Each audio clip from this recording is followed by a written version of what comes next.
Hi everyone. In this video we're going to take a look at Chapter 5 in the book My System by Aaron Nimzowitsch. So Chapter 5 is called On Exchanging, a short chapter whose purpose is to make clear the possible motives for exchanging. So Nimzowitsch wants to scientifically investigate why and when pieces get captured in chess.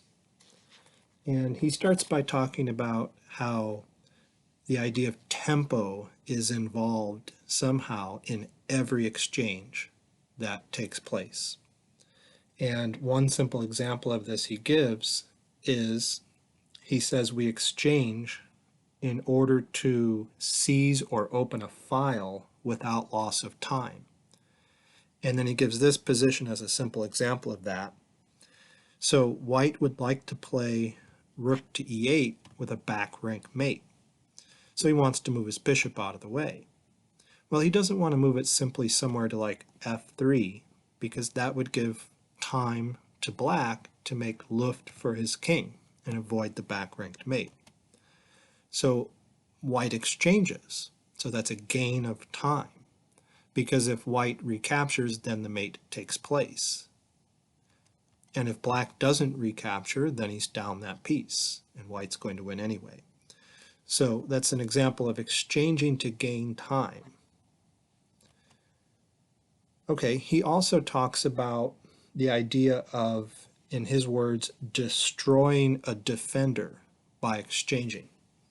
Sometimes one of your enemy's pieces is deemed a defender, according to Nimzowitsch. And it's a very broad definition he gives. A defender could be one piece defending another. That's a simple case of a defender. Or it could be more complicated. It could be a piece that's defending a square or even several squares or an area of the board. Or maybe a piece that's defending multiple points, multiple pawns perhaps. But he starts by giving this simple example here. He says when you inspect this position, one of the things that should jump out at you is that this knight on h2 is kind of lost over there. It's trapped in there. And its only defender is the bishop on b8. So thinking about that situation will lead white to the following exchanges. So first white plays e takes d5, and that's exchanging in order to gain time to open the file. When black recaptures, now white has the move again, so he gained time. And he makes this back rank check in order to destroy that defender of the back rank. Okay, black exchanges it off. He gets out of check. And then white finally destroys the defender of the knight. He takes the bishop. And black takes the rook, and white takes the knight. So long series of exchanges designed to destroy defenders. And Nimzowitsch says this position is 1 for white. My engine here tells me it's plus 0.9, so maybe it's not a simple win, but you would rather have a bishop and a knight than a rook. Okay, another reason for exchanging that has to do with tempo that Nimzowitsch gives is he says we exchange in order not to lose time by retreating. And here's an example. So in this position, it's white to move, and he decides to attack the bishop on f6. Now, black should probably defend it or move it. Instead, he counterattacks white's rook by playing his pawn to a4.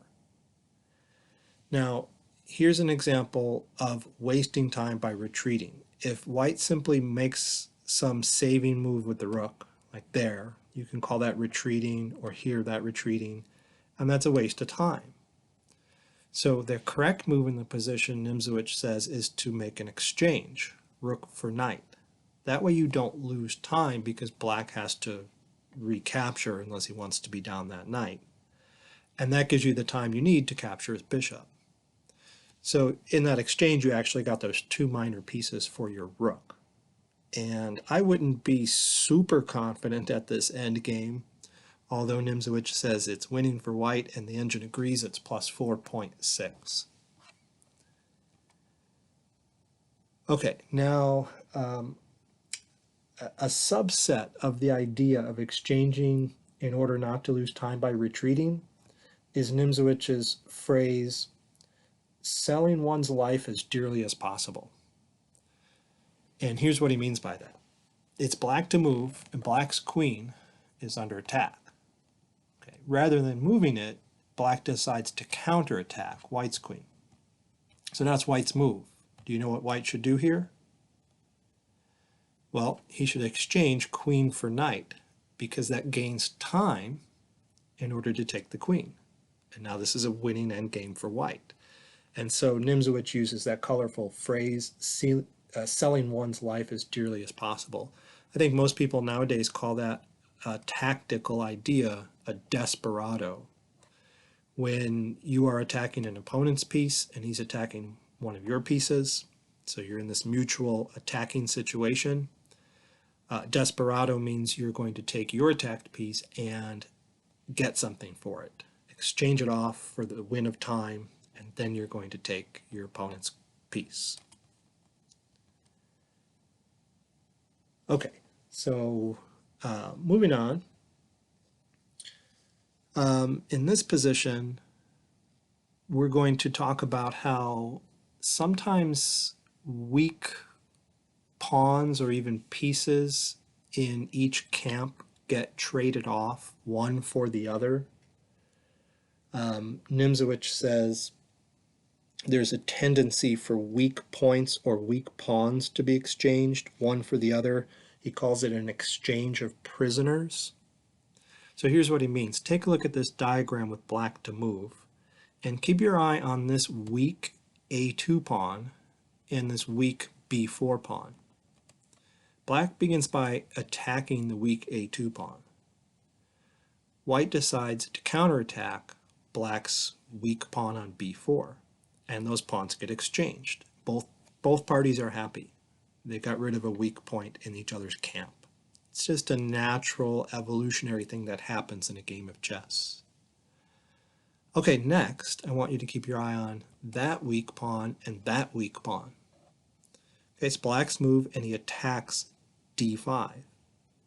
Well, white takes the B pawn, and black gets the D pawn. So again, another pair of weak pawns have been exchanged. Okay, and now white decides his B pawn is strong, and he wants to queen it. Maybe, and I'm speculating here, Nimzowitsch doesn't explain this, but maybe white's thoughts are, when black has these two heavy pieces, they can defend against that pawn queening. So white decides to trade a pair of rooks here in this position, maybe to make his B pawn stronger. And he does it in a clever way. He plays rook to B8 check. Now the king doesn't want to get flushed out here, so black takes the rook and leaves protection of his own rook, so white recaptures with check. King moves, and then white pushes his pawn to this protective square here on B3. And we won't look further. The game is stopped there in the book, but Nimzowitsch says that after a marathon, white was able to win because of his B pawn. Okay, and he ends this brief chapter with a couple of long endgames that feature some important captures. So we won't look at these endgames in detail, but this first one comes from a tournament game. This is Rosselli versus Rubinstein, 1925.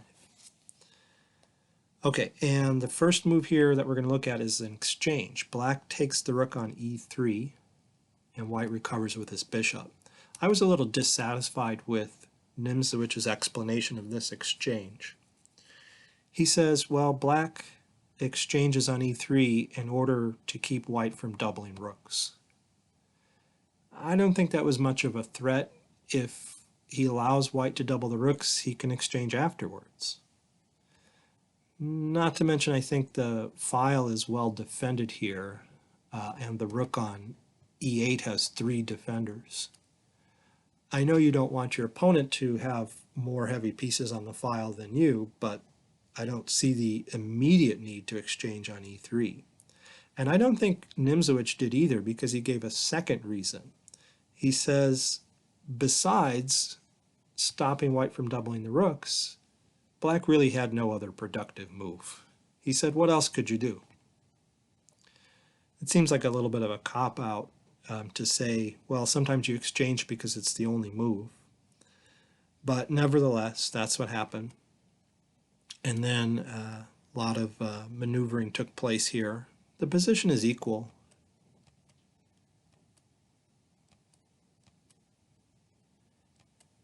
And he says right here, the point d4 becomes, the square on d4 becomes a focal point where both players strive for control of that square. Okay, black decides to break open the H file for his rook. Okay, he doesn't capture back immediately. Instead, he gains a tempo on the knight. The knight goes to that important d4 square. Black trades it off. And now finally black recaptures the H pawn and makes use of the H file. He doesn't want to take here because white can skewer the pawn here on f6. So he takes the h4 pawn, bishop to c3 to protect d4, check, goes back and attacks the g2 pawn, rook g1 defends, it's attacked again by the knight, g3 for defensive purposes, knight f5, b3, king e6. So a lot of maneuvering here. Bishop moves back and forth. And he says at this point we're going to skip ahead. He doesn't show us the whole game. He says after about 20 or 25 moves, the position comes to here. Actually, there was a mistake in the book. If you have a copy of the book yourself, you can make a note of this. Nimzowitsch has the white king on e3, or the printers of the book do, have the king on e3 rather than on d3, which didn't make any sense to me, because if the king is on e3 and it's black's move, black would have the immediate win. Knight takes f or g3 check, winning the rook. So I looked this game up on chessgames.com and found out, yeah, that was a mistake. The king's actually on d3. Okay, anyway, here black makes a breakthrough. He plays f4. Okay, g takes f4. Now sometimes you do that. You're not recapturing that pawn. You're just breaking apart his pawn structure, and now white has, both of his pawns are weak now, whereas before, a moment ago, they were both fine. But now they're both weak and become targets, and this black king can come up and gobble that pawn up any time. And that pawn is already under attack once, and maybe the rook can get over here. So anyway, yeah, the rook goes to the H file. The bishop comes back for defensive purposes, and this is the exchange that Nimzowitsch wants to highlight. Black takes the bishop, and he says he's taking that because it's a defender. Remember the idea of destroying defenders. That bishop can defend both of these pawns. If it can get to e3, that's going to be a solid structure. So black needs to get rid of that defender. Okay, so it gets exchanged off. Then he comes to h3 and targets the b3 pawn. So white interrupts the path of the rook with f3. G takes f3. Rook f2 blockades the pawn. King f5, king e3 to defend the f4 pawn. King g4, b4. By the way, this is interesting. Nimzowitsch points out that if white tries to win the f3 pawn by pushing his f pawn to f5, and black takes it, and white gets that pawn, then white actually loses this king and pawn endgame. This is instructive. Here, black would play b takes a4, forcing white to recapture, and then black has an extra tempo, and he pushes his pawn, giving the move to white, which means black now has the opposition. And if you've seen my endgame videos, king and pawn endgame videos, then you know that this locked pair of pawns has 3 key squares right here for black. And if the black king can get to one of those key squares, then he can outflank the white king and win the pawn on d4. And he can, thanks to that extra tempo right there. The white king now has to give ground one way or the other and let the black king up to one of the key squares. So we won't look at the rest. Okay, but anyway, that's not how the game went. White played b4, and black played rook h1. Then white pushes to f5, rook e1 check, king moves over, rook goes up to e4. There are a lot of ways to win this, but here white resigns. This pawn is just too strong. This rook, which is now bolstered by the pawn, has control of this file, blocking that king out. So this king and pawn can bully that rook, and that pawn is going to queen. This pawn isn't going anywhere. Black can collect it up at any time. So the engine tells me it's negative 12.7. Okay, and one more position we'll look at, another endgame, and this one I'll read from the book here. Nimzowitsch says, let's turn to a game at odds played in a coffee house in which the exchange motif took an original shape. He says, white, who had given the trivial odds of queen for a knight, risked the breakthrough move d5. Oops, d5. Okay, so he said white had given the odds of queen for a knight. If you look at the material on the board, you'll notice, hey, isn't white down a queen? Yeah, white's missing his queen, black's missing a knight. None of the pieces have been exchanged yet other than a couple of pawns. And Nimzowitsch was white. So I noticed so far in the book there are several examples of games Nimzowitsch played by giving his opponents odds. All right, so here Nimzowitsch says he risked the breakthrough move d5, and he puts risked in quotation marks. So I don't know what he means by that. Maybe it's not a risk, maybe it's the right move. But right now the engine says, yeah, black is just totally winning thanks to his superior material. Although, look at the difference in development here. White's pieces are pretty good. These rooks are pretty good. His minor pieces need to get advanced a little further, but they're doing a good job supporting the center. And black doesn't have such good pieces here, here, and here, and that piece is kind of out of the way too. So Nimzowitsch has the instinct to break open the position and attack the black king that hasn't castled. And even if it does castle kingside, there's a lot of open space over here. So Nimzowitsch wants to get the F file opened up for his rook, and his plan is to put his knight on the E5 square after a breakthrough. So he pushes his pawn to D5 to induce this exchange. And it's kind of funny, Nimzowitsch says the safer move for black would have been knight takes D5. He doesn't give any further comment, but that's kind of funny. But black takes with the pawn, and white doesn't recapture. He pushes his E pawn forward, so he lures this E6 pawn out of the way and pushes his pawn forward so he can get that really nice square for his knight. Common breakthrough idea. F takes E6, the knight goes to E5, wonderful square for the knight. And then black plays kind of aimlessly. Knight takes C4. I don't think there's much point in that move.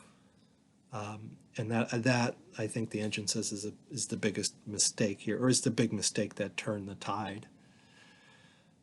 So here Nimzowitsch plays bishop to H5 check, forcing the king up to E7.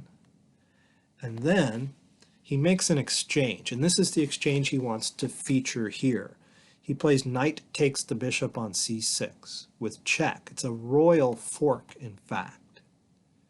And Nimzowitsch makes a comment here, an excellent comment. He says, he gives this move an exclamation point and says, a surprise, for who would ever expect an exchange in the midst of a pursuit of the enemy king?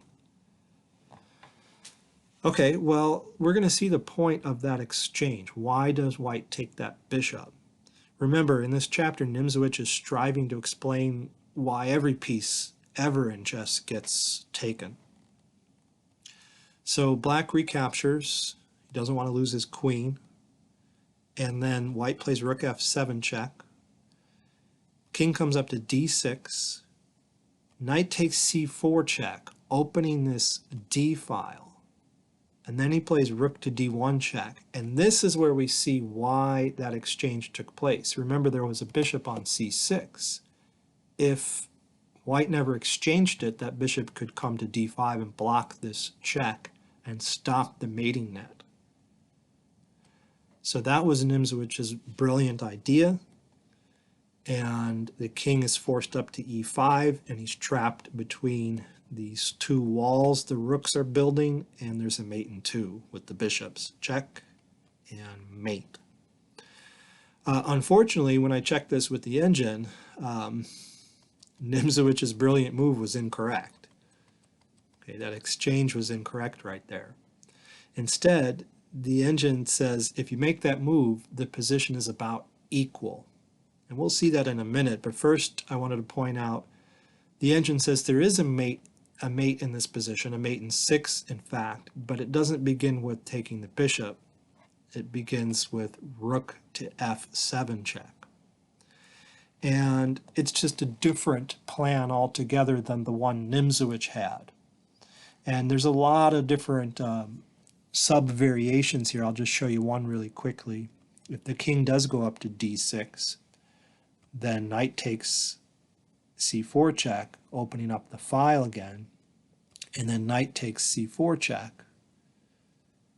King comes up, okay, and then rook to f4, defending the knight, stopping the king from coming forward. The king has no squares now, and there's a mate threat. There's this threat right here, for example. And the engine says play e5 and gain an escape square. And then the engine says, but play bishop to f7 mate anyway. Okay, so it's kind of a fun mate. But why was Nimzowicz's idea wrong? Why was knight takes c6 wrong here? Well, the engine tells me that it was wrong because black can give up the queen. Don't forget, black was up a queen for a knight to begin with here. So the engine says the way black should have played was king d7, and it gives it 0.0 here. And here's a sample line it gives. White takes the queen, and then this really cool knight takes e3. And that attacks the rook here, and the idea is if white takes the knight, then bishop to c5 pins the rook to the king. And it's quite complicated to keep track of all the material flying back and forth here, and there are a lot of variations. But the engine gives knight takes e6, and that's a really clever move too, because now if black takes the knight, then rook takes e3 comes with check, and then black doesn't have that pinning move.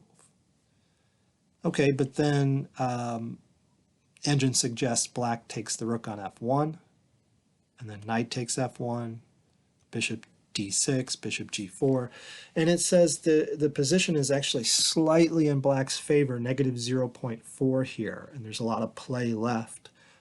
White has 2 knights for a rook, but black has a couple extra pawns, so really, really difficult stuff. You can't really blame the author for these kinds of mistakes in the era of not having engines.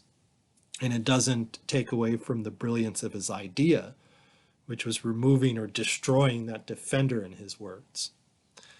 Okay, anyway, that was a brief chapter on exchanging, and I'll continue to read the book and update you guys. So thanks for watching.